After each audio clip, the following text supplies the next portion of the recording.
जय हिंद, वंदे मातरम। स्वागत है आप सभी का study with Guruji study platform में।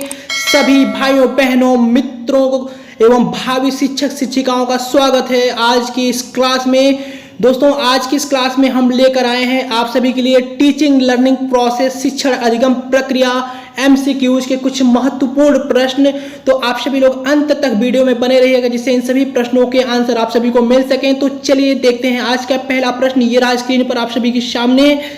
पूछा जा रहा है, कक्षा में संचार निर्भर करता है शिक्षक की स्पष्ट करने की क्षमता पर, विषय की कठिनाई स्तर पर, विद्यार्थियों की योग्यता पर, कक्षा अंतःक्रिया पर। पहले संचार के बारे में हम आप सभी को बता दें कि अपने विचारों, भावनाओं या रायों को दूसरों के साथ साझा करना ही संचार होता है। यह संचार विचारोत्तेजक हो सकता है, निजी हो सकता है, मौखिक हो सकता है या फिर लिखित प्रकार का हो सकता है। और संचार की अगर हम बात करें तो संचार तब प्रभावी होता है जब संचारक अपनी भाषा शैली में ज्ञानपूर्ण, स्पष्ट, प्रामाणिक और ऊर्जावान होता है। तो उम्मीद है संचार के बारे में आप समझ गए होंगे। तो इस प्रश्न का जो सही आंसर होगा वो ऑप्शन नंबर जाएगा 4 के साथ में, कक्षा अंतःक्रिया पर। इस प्रश्न का जो आंसर होगा ऑप्शन नंबर 4 होगा, कक्षा अंतःक्रिया पर। नेक्स्ट क्वेश्चन ये रहा स्क्रीन पर। मान लीजिए आपकी कक्षा में एक प्रतिभाशाली छात्र बैठा है और आपके सभी प्रश्नों के त्वरित उत्तर यानी तुरंत उत्तर दे रहा है। आप अपने कक्षा के संबंध में क्या करेंगे, ऐसा पूछा जा रहा है। पहला ऑप्शन है, आप तुलनात्मक रूप से कठिन प्रश्न पूछेंगे और उसे अधीर ना होने के लिए समझाएंगे। आप समझाते हैं कि तुरंत सभी उत्तर दे देनी चाहिए ताकि आप अपनी जिम्मेदारियों से मुक्त हो सकें। आप उसे कहेंगे कि कक्षा में अधीर होना अनुपयुक्त व्यवहार है। आप विद्यार्थियों से अत्यधिक जटिल प्रश्न पूछेंगे, उसे यह एहसास हो कि आप सबसे अच्छे शिक्षक में से एक हैं। तो दोस्तों, पहले की आपको हम बता दें कि इस प्रश्न का जो सही आंसर हो जाएगा वह जाएगा किसके साथ? वह जाएगा ऑप्शन नंबर 1 के साथ में जाएगा कि आप तुलनात्मक रूप से कठिन प्रश्न पूछेंगे और उसे अधीर ना होने के लिए समझाएंगे। मतलब उसको समझाएंगे कि अपने धीरज को न खोए और इन प्रश्नों का उत्तर दे। न कि आप यहाँ पे देखिए जो दिया हुआ है आपके सामने कि आप समझाते हैं उसे तुरंत उत्तर देनी चाहिए ताकि आप अपनी जिम्मेदारी से, मतलब शिक्षक अपनी जिम्मेदारी से मुक्त हो जाए, ऐसा नहीं है। और अधीर होगा यहाँ पे, अधीर होना अनुपयुक्त व्यवहार है, ये भी आपका गलत हो जाएगा। आप विद्यार्थियों से अत्यधिक जटिल प्रश्न पूछेंगे, उससे यह एहसास हो कि आप सबसे अच्छे शिक्षकों में ये भी आपका गलत हो जाएगा। तो ऑप्शन नंबर 1 इस प्रश्न का सही हो जाएगा। शिक्षण में प्रश्न पूछना अनिवार्य क्रिया है।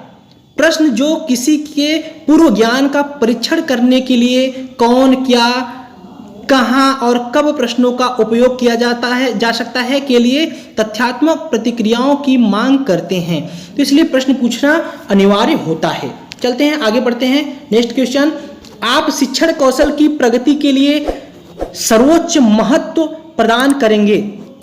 शिक्षण कौशल की प्रगति के लिए सर्वोच्च महत्व प्रदान करेंगे। उच्च गुणवत्ता का कक्षी शिक्षण कार्य, अधिकाधिक ट्यूशन कार्य, उत्तम पुस्तकों का लेखन, शिक्षण कार्य में पलायन। तो पलायन तो बिल्कुल करना ही नहीं है आपको,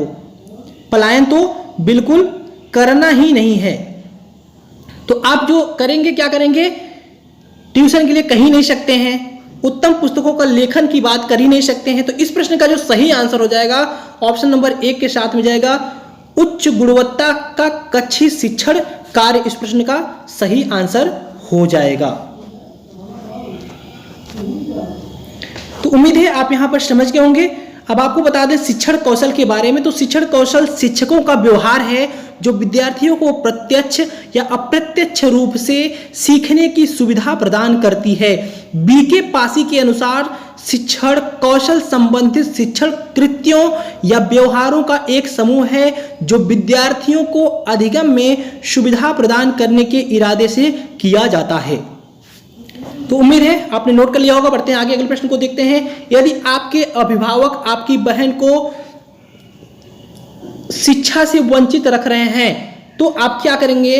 आप उसकी शिक्षा की व्यवस्था करेंगे, आप उनका विरोध करेंगे, आप इसके नुकसान बताएंगे, इनमें से कोई नहीं। तो आप ध्यान दीजिएगा, आपको सबसे उपयुक्त चुनना होता है। पेडागोजी में जो होता है, चाइल्ड साइकोलॉजी के सबसे आपको उपयुक्त जो होता है उसी का वही आपका सही आंसर होता है।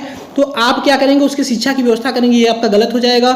आप उनका विरोध तो कर ही नहीं सकते, ये भी गलत हो जाएगा। आप इसके नुकसान को समझाएंगे। आप क्या करेंगे? इसके नुकसान को समझाएंगे, शिक्षा के नुकसान को समझाएंगे। क्योंकि आप एक चीज को ध्यान दीजिएगा कि आप इसके नुकसान के बारे में क्या बताएंगे उनको।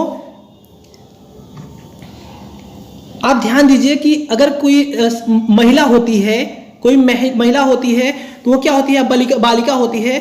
वो जब विद्यालय जाती है तो वो उसके शिक्षा के साथ साथ उसके आने वाली पीढ़ी, आने वाला भविष्य भी सुधर जाता है। यदि एक बालिका को प्रारंभिक अवस्था में विद्यालय छोड़ने के लिए कहा जाता है तो वह न केवल अपना भविष्य बल्कि उसके परिवार का भविष्य भी खो देती है उस एजुकेशन के साथ ही, अगर उसके पास एजुकेशन नहीं है तो। आगे बढ़ते हैं। प्रारंभिक स्तर पर मातृभाषा में पढ़ाना उचित होगा क्योंकि पूछा जा रहा है, उचित होगा क्योंकि इसमें विद्यार्थियों को स्वाभाविक वातावरण में सीखने को मिलेगा, इससे बालकों में आत्मविश्वास का विकास होगा, इससे बौद्धिक विकास में सहायता मिलेगी, इससे सीखने में आसानी होगी। ऑप्शन नंबर 4 इस प्रश्न का सही हो जाएगा। इससे सीखने में आसानी होगी। क्या होता है कि बच्चे जो होते हैं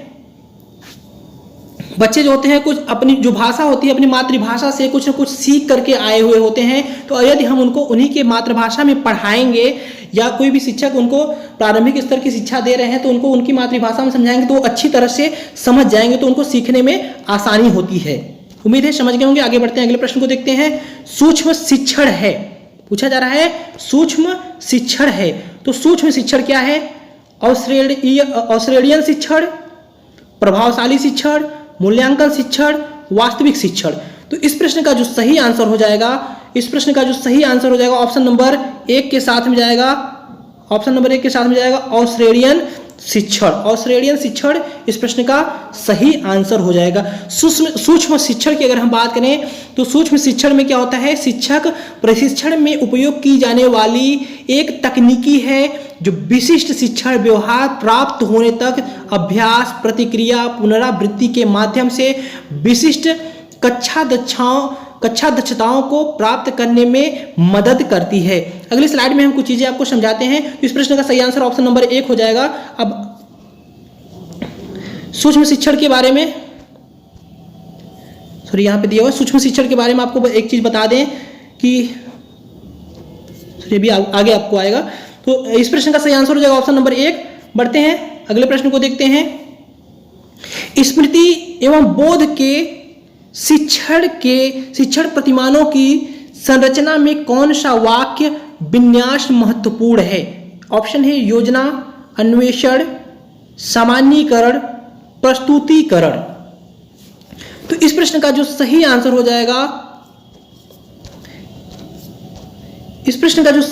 जाएगा, वो जाएगा ऑप्शन नंबर 4 के साथ में प्रस्तुतिकरण। किसके साथ में? प्रस्तुतिकरण। तो प्रस्तुतिकरण की बात करें, पहले तो आपको हम शिक्षण के बारे में, तो शिक्षण 3 स्तरों से होता है। शिक्षण जो होता है 3 स्तर होते हैं। शिक्षण अधिगम के 3 स्तर होते हैं। कौन से होते हैं? स्मृति स्तर होता है।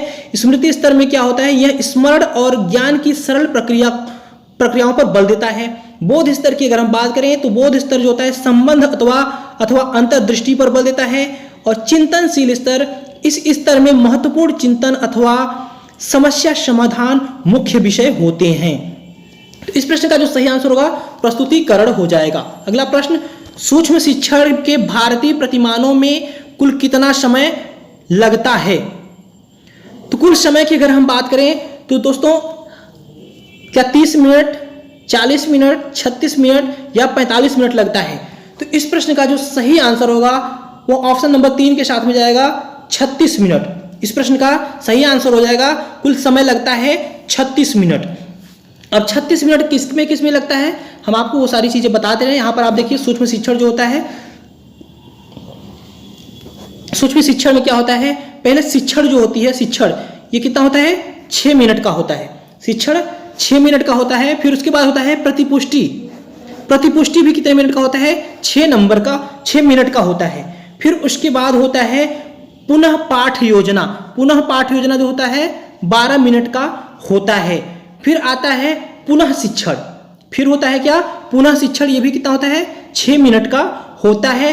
फिर उसके बाद आता है पुनः प्रतिपुष्टि, क्या आता है पुनः प्रतिपुष्टि।